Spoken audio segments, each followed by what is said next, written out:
محەممەد خۆیسی تەمەن 27 ساڵانی بەڕەچەڵک فەلەستینی بەرەبەیانی ڕۆژی دووشەمە لە گوندی گولەری باشووری ڕۆژهەڵاتی شەنگال خۆی داوە بەدەست هێزەکانی پێشمەرگەوە.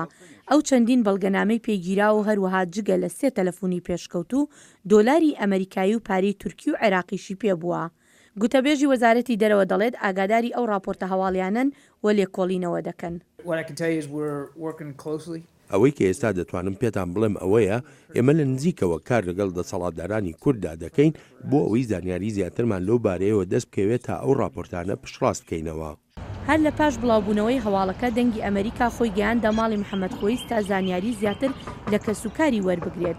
هەرچەندە ڕێگەیان دابوو کە ڕۆژنامەوانەکانی دەنگی ئەمریکا بچنە ژوورەوە بەڵام نەیان هێشت بوو وێنەیان لێ بگیرێت. ئەزوو هەفارێخوا یحیا بەرزەنجیر و ڕوومە وێنە پێشوانکردن يعني دايكي دقو أري راست شبه هي بس يعني تقز نكر نقول نصدي صدف كوري مايا همو تش آگاهی و تمنی و ناوی همو گشت راست و گوتن افتش راسته لیوان هرگاف گوتن اف بلکی درایورز لایسنس نامی بلکی ناسنامه وی هات بد زین و العراقیش علی هندک کسان وقتی بکار آنین لی بهتر آگاهی ندانش برگو یکم گلک تش نزانی بون نزانی بون لسر مثلا گرتنا لکوری وان نزانی بون بشک اندامک داعشیانا لەگەڵ ئەوەدا کە وڵاتانی ڕۆژئاوا لە هەوڵێکی زۆردان بۆ ڕێگەگرتن یان سنووردارکردنی چوونی گەنجان بۆ ناو داعش بەڵام هەتا ئێستا نەتوانراوە ئەو دیاردەیە بنەبڕ بکرێت.